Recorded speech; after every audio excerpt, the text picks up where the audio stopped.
Nous allons remarquer ici que la joie de Jésus est une joie parfaite. Et il nous dit qu'il nous donne sa joie.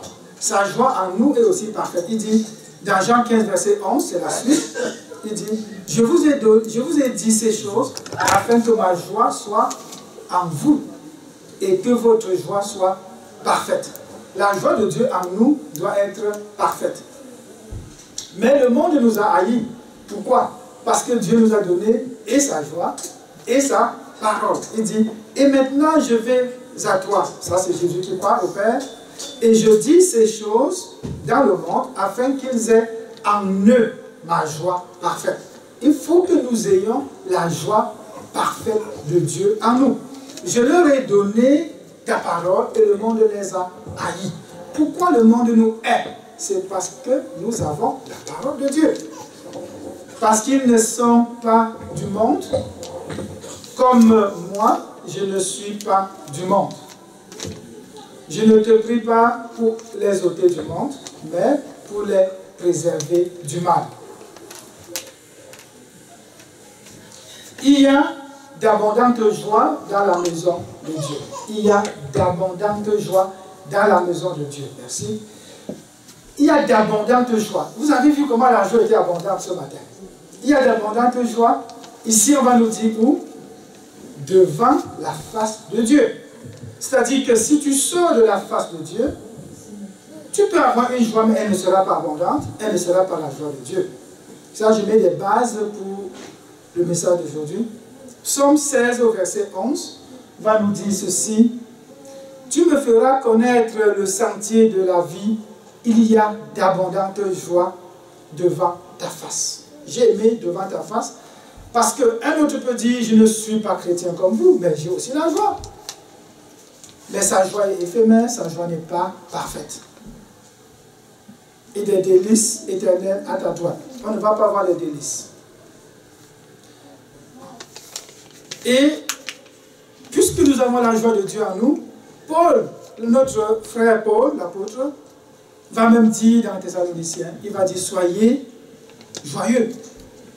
Il va le dire, soyez joyeux. Pourquoi? Pourquoi il va nous le dire? Regardons un peu cette image. Dites-moi, qu'est-ce que vous voyez au tableau? J'ai écrit tout simplement, que dites-vous de cette image?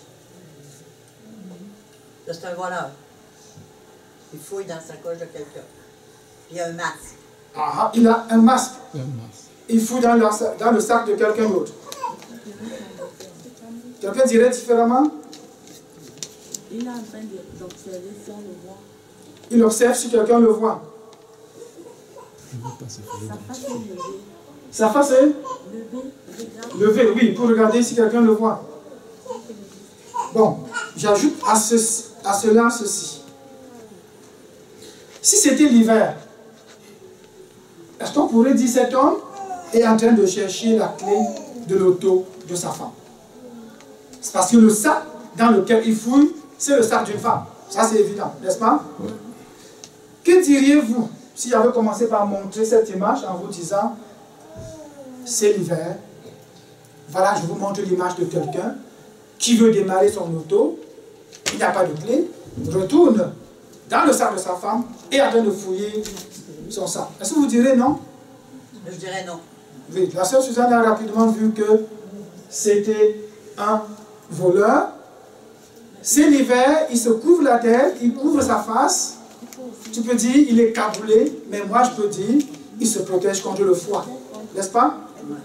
Mais ma soeur dit et persiste, c'est un voleur. Je suis d'accord avec elle. Que pensez-vous de cette image? La deuxième? Qu'est-ce qui est une image? C'est quelqu'un une dame qui est en train de faire, qui ramasse dans un magasin, ramasse les choses qu'elle va payer à la sortie, met dans le panier. Mais entre-temps, un jeune homme derrière se cache furtivement, tend la main dans son sac.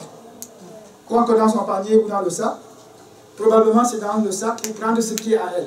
Parce que les choses qu'il y a dans le panier que la dame a ramassé dans le magasin ne lui appartiennent pas encore. puisqu'il faudra payer à la sortie pour que ça t'appartienne. Donc ce voleur ne peut pas voler la boîte de tomates qui est dans le panier, il va certainement aller viser le porte-monnaie de la dame, parce que c'est ce qui lui appartient. N'est-ce pas? Est-ce qu'on est d'accord? Oui. C'est une possibilité. Oui, c'est une possibilité. Spirituellement parlant, on va commenter cette image.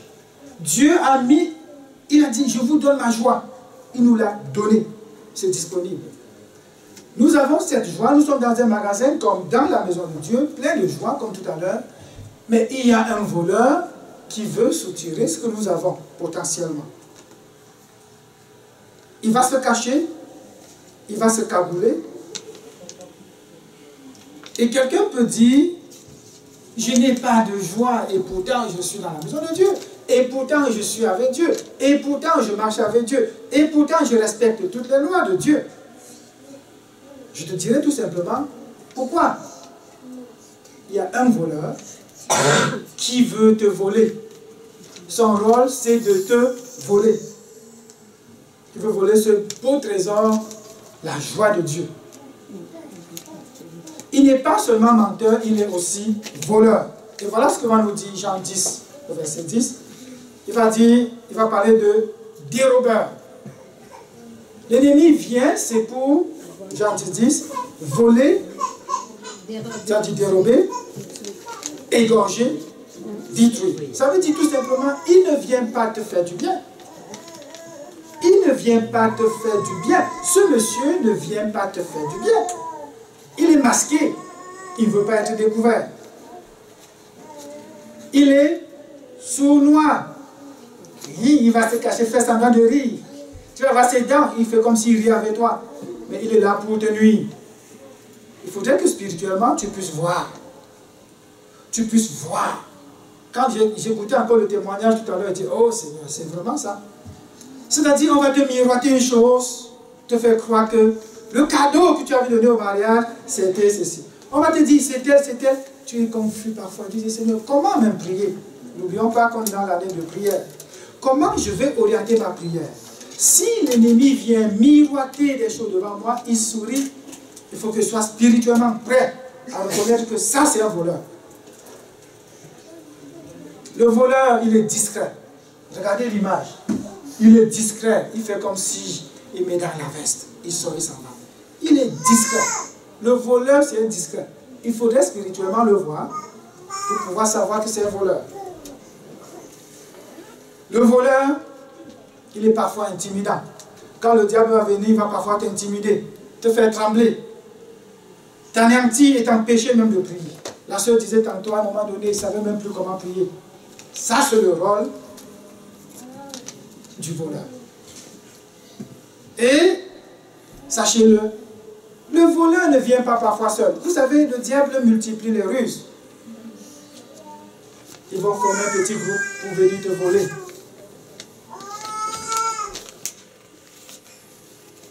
Les caractéristiques que nous pouvons donner du voleur, c'est que il vient viser ce que Dieu t'a donné. Il vient, et aujourd'hui on ne parle que du voleur. On va me dire, mais il fallait parler du voleur et en même temps dire comment faire pour l'attraper. Comment faire pour le... Qu'est-ce que je fais quand je l'ai arrêté? On va voir aujourd'hui seulement les voleurs. Il vient viser ce qui est à toi.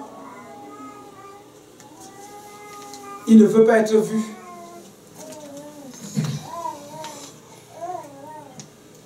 Il sait qu'il a un maître. Il a des comptes à rendre à son maître. Il ne te craint pas, il ne craint pas ton maître. Mais ton maître est plus grand que lui.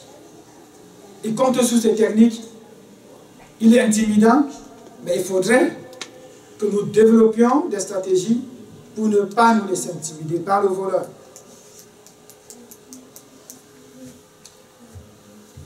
Et si on le démasque, il faut le dénoncer. Le voleur, quand tu le vois, il faut le dénoncer. Ça va aider ton frère et ta soeur pour l'éviter. Ici, je ne parle pas de personne, je parle du vrai voleur qui passe par ce qu'on va voir tout à l'heure pour vouloir te voler ce qui est à toi.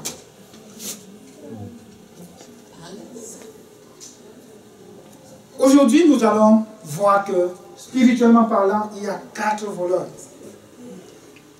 Donc le titre du message d'aujourd'hui, c'est les 4 voleurs de la joie. Notre joie parfois est débordante, mais si on n'y prend pas garde, un voleur va venir picorer, picorer, picorer. Et il ne prend pas le tour une fois parce qu'il est assez sage.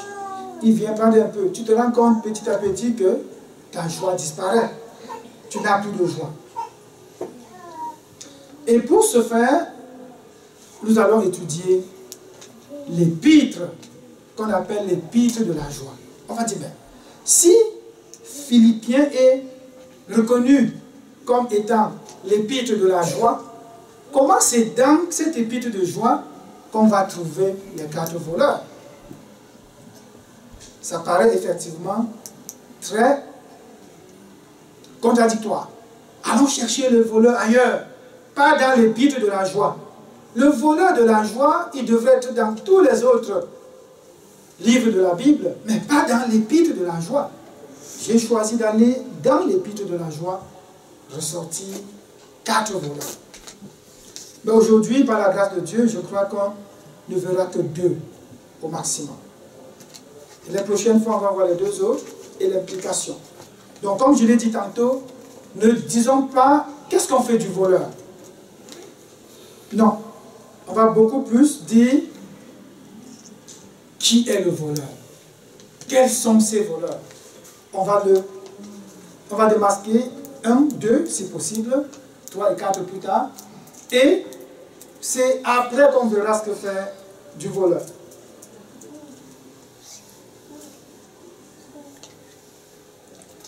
Jésus, lorsque il nous déclare dans Jean 15 l'amour, il dit « Mon Père m'aime et moi, je l'aime et je vous aime aussi. » Il dit aussi « Je continue de l'aimer ». Ça, c'est un verbe continu. Je l'aime et je continue de l'aimer. Et il nous exhorte donc à garder ses commandements, comme lui, il a gardé les commandements du Père et continue de les garder. Donc nous devons garder notre joie. Si nous ne gardons pas, l'ennemi va nous voler.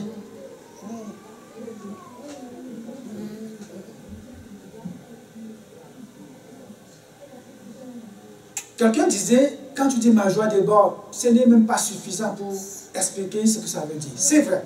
Quand Jésus parle de la joie parfaite, c'est une joie qui remplit. Donc c'est comme si nous étions un contenant. Et la joie vient, remplit et déborde. C'est une joie complète. Un autre mot pour expliquer parfaite, c'est complète. Il n'y a pas autre chose pour compléter la joie de Dieu. Il n'y en a pas. On peut aller chercher un petit plaisir de quelques minutes et croire qu'on a la joie. Non, c'est pas ça. Pas du tout. Et il dit, il faut que leur joie soit complète, que leur joie abonde et que leur joie déborde jusqu'à contaminer les autres. Mon frère, nous devons avoir une joie contagieuse. Le chrétien n'a pas cette joie toujours. Parfois, le voleur a tellement volé qu'on ne peut même plus communiquer cette joie que le Père nous a donnée.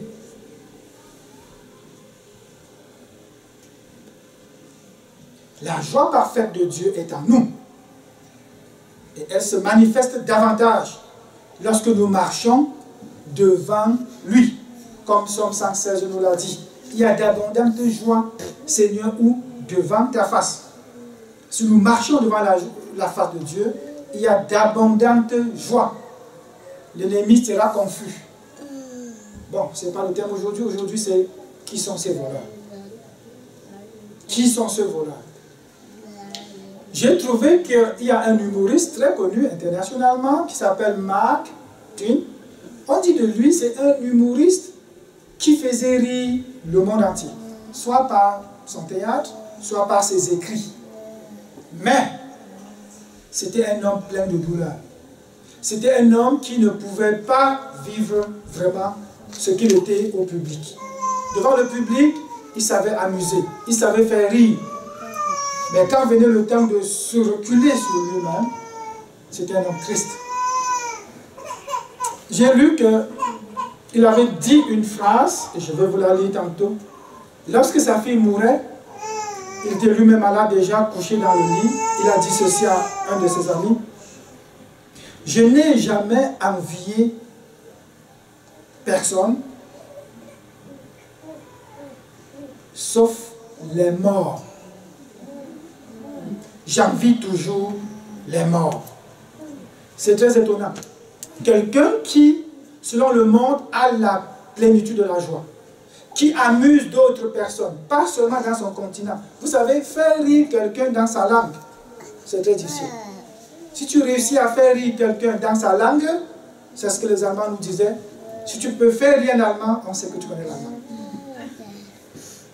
C'est un monsieur qui était connu dans le monde comme étant quelqu'un qui rayonne de joie.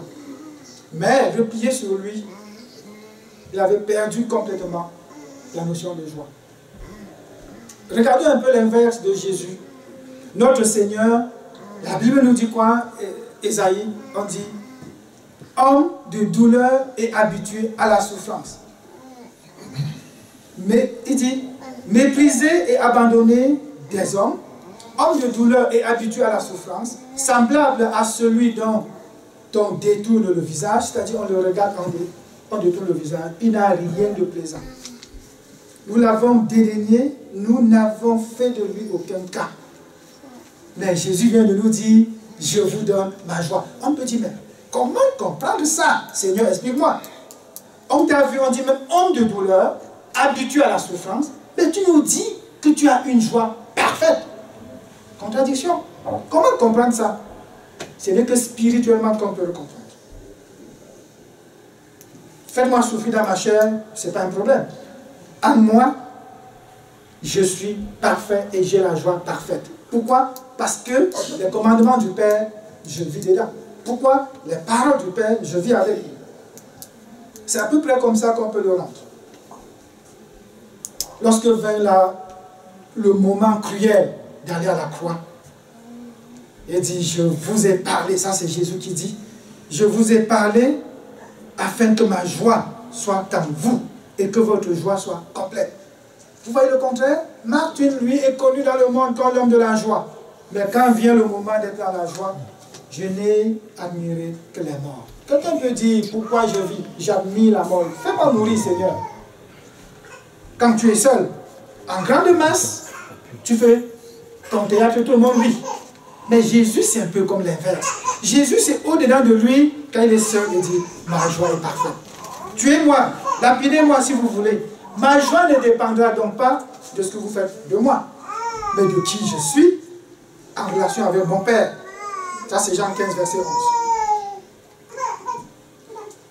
On va démasquer les voleurs dans Philippiens. Philippiens, je vous mets dans le contexte. Philippiens, c'est Paul qui écrit une lettre étant en prison. Paul est un prisonnier. Et la prison, c'est quoi? On l'a enchaîné, ou les pieds ou les mains, avec un autre Romain. Est-ce qu'il y a sujet de joie ici? On peut se demander, d'où vient la joie de Paul? Enchaîné. C'est-à-dire, imaginez, il ne peut pas partir, il ne peut rien faire, il ne peut même pas bouger. Même aller aux toilettes, il faut que le jeune homme soit avec lui. Mais la lettre qu'il écrit, c'est une lettre de joie. Et on dit que lui-même était dans la joie.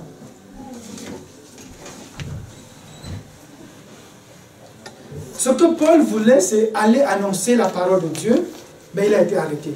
Il est comme privé de sa liberté, privé d'unique chose qu'il voulait faire. Aller annoncer la parole de Dieu. Mais il est pris, il est emprisonné.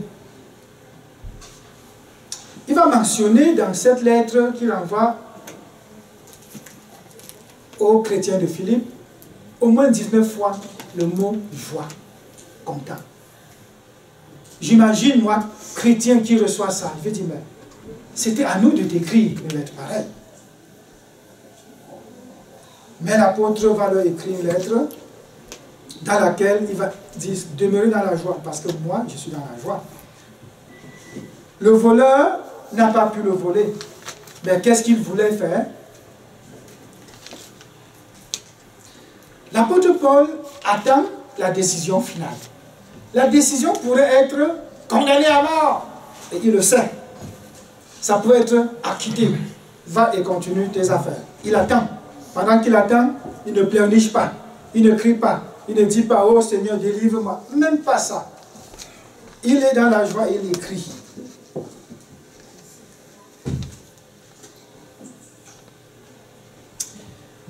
Autre chose qui pourrait être considéré comme un voleur, qui pouvait voler la joie de l'apôtre Paul, c'est que cette église-là avait été créée par lui, fondée par lui-même lors de son deuxième voyage missionnaire. Et pendant qu'il est en prison, l'église se divise. Une partie le supporte, une autre partie est contre lui. Ça pouvait créer une douleur énorme dans le cœur de l'apôtre. Mais tel n'est pas le cas. Qu'est-ce que nous allons faire du voleur? L'apôtre Paul a évité d'être volé. Il a évité d'être volé par, et voilà le premier voleur, les circonstances. Le premier voleur, mes bien-aimés, c'est les circonstances de la vie. C'est le premier voleur. Les circonstances de la vie, c'est le premier voleur. Et beaucoup ont reconnu que, en général, ce qu'ils vivent définissent leur joie. Et ils sont dans la joie lorsque tout va bien. C'est une petite fille qui dit à son ami, « Papa est certainement très content aujourd'hui. » Elle dit, « Pourquoi ?» Il dit, « Il a garé l'auto sans crisser les roues de l'auto. » Parce que parfois, papa, quand il est énervé, il garde comme ça, il sort. Deuxièmement, il n'a pas claqué la portière de l'auto très fort. Papa est certainement content aujourd'hui. Et après, elle dit, et en plus, il a embrassé maman. Quand je lisais ça, je disais, oh Seigneur. La semaine passée, j'étais content pendant que ce message, ça fait 2 semaines que je suis là-dessus. J'étais content et pendant que j'étais au salon seul, à la maison, quand ma femme ouvre la porte, les enfants entrent, j'étais dans le message, vous savez, parfois on a l'avantage, lorsqu'on ne fait pas ça, on est emporté. Hein. Je saute de joie, j'ouvre la porte, j'embrasse les enfants, j'embrasse maman, elle dit, elle me regarde comme ça, elle est étonnée, je ne suis pas habitué. Je l'embrasse comme ça, elle me regarde. Je dis non, je suis content, je suis dans la joie. Elle dit ok. Et je riais, je dis Seigneur, ça c'est des choses qu'on doit faire tous les jours. Pas lorsqu'on est emporté par la parole, qu'on embrasse notre femme.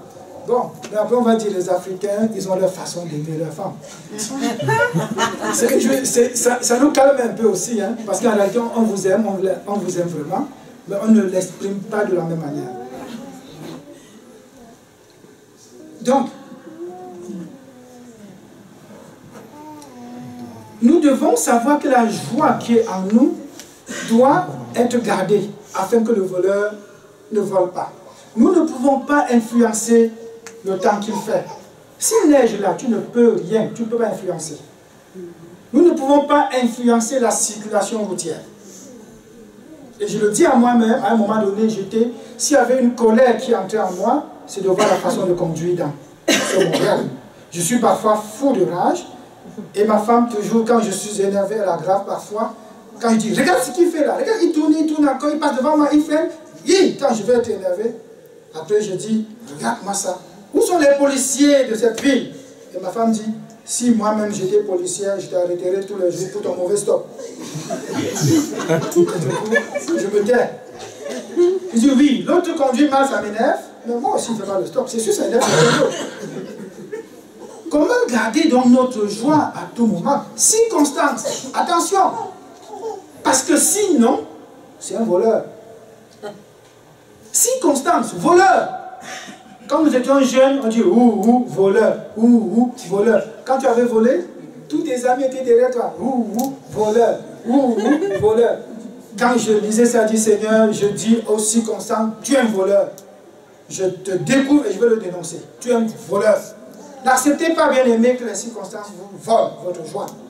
Et l'apôtre Paul a compris. Je suis en prison, je rends gloire à mon Dieu. Je loue Dieu et j'écris lettre de la joie à mes fidèles. Waouh! Je dis, waouh, Seigneur. Fais-nous devenir tous des Pauls. Est-ce que vous pouvez influencer la parole de l'autre? Est-ce que tu peux influencer? Tu peux m'empêcher de parler? Non. Mais tu peux empêcher que ce que je dis vole ta joie. Tu peux empêcher, et on verra ça encore plus tard, c'est dans notre âme que tout se passe.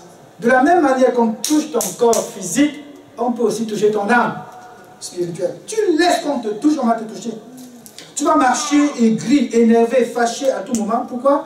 Parce que les circonstances de la vie. Un bon petit voleur, c'est les circonstances. C'est les circonstances. Parfois, nous nous énervons. Mais si tu as quelqu'un à côté de toi, pour te rappeler aussi que toi, ne t'énerve pas. Il y a des fois quand je m'énerve, et c'est toujours les chauffeurs. Je vous dis honnêtement, ma collègue, quand je conduis, c'est toujours pourquoi comme ça? Pourquoi apprenez à conduire, conduisez bien. Ma femme dit, ok, va conduire pour eux. Saute de ta voiture, va prendre pour lui et tu conduis. Je dis, ok, j'ai compris, je me tais. Mais il y a un jour, j'étais énervé, vraiment fâché, quelqu'un faisait bizarrement devant moi. Je l'ai doublé, en accélérant, j'étais dans la colère, je regarde. Je vois que c'est un papa qui tient son volant avec deux mains comme ça. Du coup, je dis, oh Seigneur, pardonne-moi. C'est normal, il n'a pas les mêmes réflexes. C'est normal, il ne peut pas réagir comme moi. C'est normal. Pourquoi d'abord se fâcher de la circonstance? Pourquoi laisser la circonstance d'abord t'énerver? Pendant que tu t'énerves, là, tu peux tourner et connaître quelqu'un d'autre. C'est ton affaire. Gérons les circonstances des bien-aimés. C'est un voleur. Amen. Hein? Amen. Quelqu'un dit Amen? Amen. Je suis content. Waouh, ça veut dire que je ne suis pas dans le champ. C'est un voleur. Oui, parfois tu peux te dire peut-être je suis dans le champ. C'est un voleur. Disons-le lui, c'est un voleur. Circonstance, c'est un voleur. Tu es un voleur. Tu es un voleur circonstance. Ma joie ne doit pas dépendre de toi circonstance. Non, pas du tout. Tu es un voleur. Il y a un monsieur qui s'appelle Byron, je ne le connais pas, je n'ai pas lu son livre, mais j'ai pris une citation de lui. Il a dit, les hommes sont le jouet des circonstances. Quand je lis ça, il dit qu'il parle de quels hommes? Bon, certainement les païens. Mais certains chrétiens aussi sont des jouets des circonstances. Certains, ils se lèvent le matin, une petite joie dans son cœur, ils chantent les lois de Dieu, ils dansent, ils prient. Le soir arrive, il veut chanter, aucun sujet de joie. Il fait quoi? Il se couche, il dort sans prier. Circonstance, voleur. Je dois louer mon Dieu indépendamment de toi. L'apôtre Paul, en prison avec toutes les circonstances, donnaient droit à l'apôtre Paul de perdre sa joie. Toutes. Si c'était toi en prison, je ne dis pas ce que tu aurais dit, mais moi, j'aurais commencé à me lamenter. À dire à celui qui est enchaîné à moi là, tu sais quoi, cherche un moyen pour te débarrasser de moi là. Tu fais quoi sur moi? Laisse-moi. Et quand je vais aller aux toilettes, je vais dire, bon, mets-toi plutôt derrière. Frère, je vais l'insulter, je serai énervé. Mais c'est pas ça l'apôtre Paul. J'imagine au contraire, il a dit, mon bien-aimé, que le Seigneur soit avec toi. J'imagine qu'il a... Bon, c'est pas aujourd'hui qu'on va voir comment traiter le voleur. Voleur, circonstance. Nous analysons beaucoup les circonstances, ça nous détruit. Un frère passe, il ne te voit pas, il ne te salue pas. Tu commences à analyser, ah, il ne m'a pas salué parce que, oh, c'est sûr que, oh, tu développes, après, hein, la colère entre, tu perds ta joie. Chez nous, on disait une fois que les femmes sont querelleuses, ok? Ça, c'est chez nous. Je ne sais pas ici, mais on disait à l'époque, aujourd'hui, je ne sais plus, on dit, une femme, tu te mets à la fenêtre, tu es en train de réfléchir un peu, tu te mets à ta fenêtre, ta voisine passe devant toi dans la rue, tu dis, ah, bonjour Mireille. Bon, c'est un nom venu au hasard, ce n'est pas notre Mireille. Elle dit bonjour, et quand elle tourne le côté, elle rencontre une autre femme. Tu sais quoi? Ah, notre voisin, il est devenu vantard. Il a acheté un chapeau. Partout où tu parles, il t'appelle pour te saluer parce qu'il veut te montrer son chapeau. Si tu ne la salues pas, elle va te voir, elle ne te salue pas, elle part. Elle rencontre la voisine. Oh, le voisin là, il est devenu vantard. Il a acheté un chapeau. Je t'assure qu'on ne respire plus. Tous les matins, il est à la fenêtre maintenant pour que tout le monde a passé à voir son chapeau. Si Constance, voleur, n'analyse pas, mon bien-aimé, ce que l'autre parle, ce que l'autre dit. Mon frère me disait la semaine passée que je suis très étonné, je me rends compte qu'il y a quelqu'un à côté de moi qui me dit des faussetés et je m'en suis rendu compte. Et quand je lui dis, il me dit, mais oui, c'est normal. Qu'est-ce qui est normal? Chrétien, tu dois me dire une chose et que j'aille réfléchir là-dessus pour voir si tu disais vrai ou faux. Mon Dieu. Il dit, non, moi je prends pour vrai tout ce que tu me dis. Et les circonstances sont souvent malheureuses. Tu peux regarder une chose, tu analyses. Une deuxième, tu analyses. Une troisième, tu conclus. C'est une erreur. J'étais au Gabon. J'étais footballeur, donc joueur de soccer, capitaine, entraîneur et joueur. Je me chargeais de demander des matchs amicaux. Un jour, on s'entend entre collègues qu'on va jouer un match 3 semaines après. Comme par coïncidence, cette équipe est venue nous demander un match. Je n'étais pas là. Il est venu demander le match. Tout le monde était là sauf moi. Pendant que le monsieur sortait, on s'est croisés à l'entrée. Je ne le connaissais pas. Bonjour, bonjour, je suis passé. Je tombe sur moi-même, Moussa, vous vous souvenez, qui insultait notre Dieu. Il me raconte, il dit, mais Théo, tu te prends pour qui? Je dis, qu'est-ce qui a plaisir? Il dit, mais tu demandes un match contre Dibou? Tu es fou, tu es malade? Hein? Il m'insulte, il dit, mais tu parles de quoi? Il dit, mais non, tu as demandé un match la semaine prochaine. On t'avait dit, pas avant 3 semaines. Parce qu'on va t'enlever même de la responsabilité. Il est fou furieux, je n'arrive pas à lui dire, mais tu parles de quoi? Mon gars, il me pousse mal à la rigueur, il est fou furieux. Il dit, mais Blaise, je ne sais pas de quoi tu parles, je ne connais rien. Je ne connais rien, tu parles de quoi? Il dit, tu n'as pas envoyé le coach de notre équipe venir nous dire qu'on joue la semaine prochaine? Je dis, moi, il dit, oui. Je dis, mais non. Il dit, mais tu n'as pas rencontré le coach là dehors? J'ai salué un monsieur sur le vélo, mais je ne sais pas qui c'est. Il dit, c'est pas toi qui l'as envoyé? Il dit, non. Il dit, ah oui? Je dis, non. Il gratte sa tête et il s'en va. Circonstance, voleur de joie. Vous voyez comment? Il a analysé, il a déduit, et ça collait bien.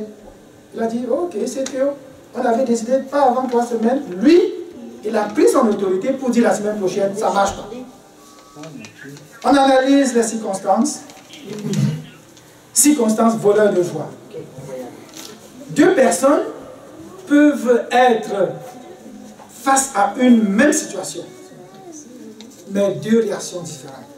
La circonstance va réussir à voler l'un, il ne va pas voler l'autre.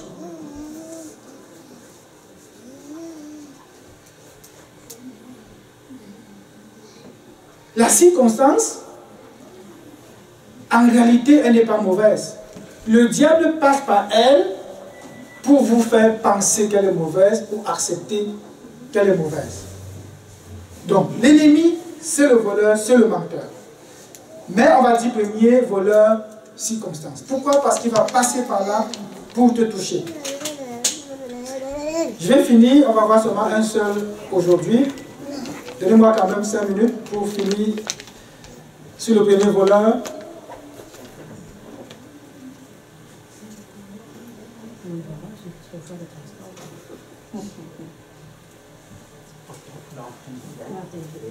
Je suis en Allemagne à l'époque. Il y a un frère, Rigo, qui me raconte un rêve qu'il a fait et les circonstances qui sont passées après le rêve. J'étais vraiment émerveillé et ça m'est revenu, je dis, je vous raconte cela. Comment les circonstances peuvent être des voleurs de notre joie. Il se lève un matin, dans son rêve, il a vu qu'il était dans un milieu comme en prison. Et quand il sort du rêve, il dit, mais j'étais en prison. Directement, le Saint-Esprit lui dit, Jackson. Exactement comme je vous dis, Jackson. Il dit, mais Seigneur, c'est quoi Jackson en prison? Je ne comprends rien. Il appelle le pasteur, il lui raconte le rêve. Le pasteur lui dit, mais écoute, il y a des prisons ici. Il dit, mais je vais aller où? Il dit, je ne sais pas, pris, il va en prison. Ok. Il prie 2-3 jours après, il prend sa Bible et dit je m'en vais en prison. Il choisit une des prisons où les réfugiés, quand ils arrivent, on les met, on les juge après quelques temps. Ceux à qui on va donner le droit de séjour en Allemagne, ça c'était à l'époque, on leur donne ce papier en 2-3 semaines et ils sortent. Les autres, des cas où ils ne sont pas sûrs que c'est vraiment des réfugiés, on les met dans une prison vraiment et on fait le papier pour les retourner dans leur pays. Il y avait un certain Jackson dans cette prison. Oui, vraiment Jackson. Le frère Rigaud, je le connais bien, il va au poste de police, il dit, je viens chercher Jackson. On dit, attendez une seconde, on fout dans l'ordinateur, on voit Jackson. On dit, qui est-vous? Il dit, un ami. Ton nom, il donne. On dit, ok, on cherche quelqu'un pour l'accompagner, voir Jackson. Une histoire vraie. Il ne dit pas, c'est une histoire vraie. Il va, d'après ce qu'il nous a raconté, on le conduit jusqu'à une petite cellule, un petit endroit comme ça. Il voit un jeune homme couché en train de dormir, la Bible ouverte comme ça. Il est en train de dormir. On le réveille et le policier s'en va et le laisse à deux. Le jeune homme se lève, s'assoit et le regarde comme ça et dit, mais je ne te connais pas. Il lui dit, c'est le Seigneur qui m'envoie. Il dit, c'est le Seigneur qui m'envoie. Tu t'appelles vraiment Jackson? Il dit oui. Il dit, c'est le Seigneur qui m'envoie. Raconte-moi ton histoire. Il dit, je suis un enfant de Dieu. J'ai été pris depuis 2 semaines. On veut me rapatrier. Et pourtant, j'ai eu la conviction du Seigneur que je vivrai en Allemagne. C'est pour ça que je suis venu. Tu viens de quel pays? Il lui dit. Ils ont prié ensemble. Le lendemain, on libère Jackson. Il avait laissé son numéro de téléphone. Jackson appelle Rigaud. Il dit, on m'a libéré. Rigaud dit quoi? Il dit, on m'a libéré. Waouh, il danse de joie. Il dit, j'arrive. Il revient encore au poste de police, en prison. Il dit, bon, on a libéré Jackson. Il dit, oui, il va sortir. Si vous voulez le chercher, allez-y. Il dit, non, nous avons tous les deux une mission ici. Le policier dit quoi? Il dit, on va évangéliser. Évangéliser, ça veut dire quoi? Parler de Dieu à tout le monde. Permettez-nous de le faire. Il dit, ok, allez-y. Les deux retournent, la parole en main, prisonnier de prisonnier en prisonnier, ils parlent de l'amour de Dieu, de la grâce de Dieu et tout ça. Ils sont restés là. Le soir, ils ne sont pas partis. La nuit, ils étaient encore là. Prière, prière. Le lendemain, encore, ils continuent. Quelques policiers ont donné leur vie à Dieu. Quelques policiers ont accepté Jésus comme Seigneur et Sauveur. Et quand Rigaud me racontait cette histoire, c'était plein de...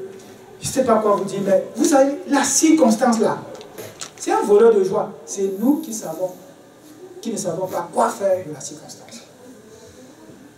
Jackson était en train de se morfondre en prison, ayant perdu la joie. Pourquoi? Parce qu'on l'a enfermé, il ne s'attendait pas. Circonstance, voleur de joie. Mais il a fallu un frère qui revient lui dire, hey, le Seigneur m'envoie pour t'annoncer la bonne nouvelle. Ce qu'il t'a dit il y a longtemps, ça va se réaliser. Les deux se sont mis ensemble, la joie est revenue. Et la puissance s'est manifestée. Amen. Amen. Premier voleur de joie, c'est... On a dit circonstance. Ça veut dire qu'au sortir d'ici, est-ce que tu vas te laisser dominer par une circonstance? Toi qui conduisais comme moi à l'époque ou très fâché, tu vas encore t'énerver? Toi qui écoutes encore la parole d'un frère et tu dis, tu t'énerves, tu vas encore le faire? Un frère va faire une chose à côté de toi, ça va détruire ta joie? Parce qu'il a pris un microphone au lieu d'un autre? Ça va encore te nuire, t'embêter? Je vois une soeur qui secoue la tête comme ça. Vous n'êtes pas capable de dire oui ou non? Vous n'êtes pas prêt à lutter contre ça, n'est-ce pas? Oui. Circonstance, voleur de joie. Ma joie est parfaite. Jésus a dit, Jean 17, il me donne la joie et sa joie est parfaite. Il dit, je vous ai dit ces choses afin que votre joie soit comment? Parfaite. Débordante de joie. Que votre joie déborde. On doit être contagieux de la joie. On ne va pas laisser que le diable vole notre joie. Amen. Amen. On va danser de joie, on va crier de joie tous les jours de notre vie. En prison ou pas, le voleur ne va pas nous voler. Amen. Amen. Seigneur, nous te remercions pour ce message éternel qui commence aujourd'hui. Nous te prions pour que tu nous fasses voir les 4 voleurs et que nous puissions marcher, Seigneur, avec toi, pleinement dans la joie. Le psalmiste a dit, 16 au verset 11, Seigneur, que devant ta face, il y a d'abondantes joies. Et nous voulons demeurer devant ta face, c'est-à-dire en ta présence, en tout temps. L'apôtre Paul était en ta présence. C'est pour cela, Père, que même en prison, il ne s'est pas laissé voler par les circonstances. Il ne s'est pas laissé voler, pas du tout. Et nous ne le laisserons pas. L'ennemi n'aura pas le dessus sur nous au nom de Jésus. Nous allons dominer toutes les circonstances de notre vie. Que ton nom soit élevé. Alors que nous rentrons, Éternel, garde-nous, protège-nous et donne-nous de demeurer dans cette joie comme tout à l'heure on dansait de joie pour la bonne nouvelle de ma bien-aimée Seigneur. Nous prions que cette joie déborde ainsi et soit même contagieuse. Que ton nom soit élevé au nom de Jésus. Amen. Amen. Soyez bénis. Amen. Amen.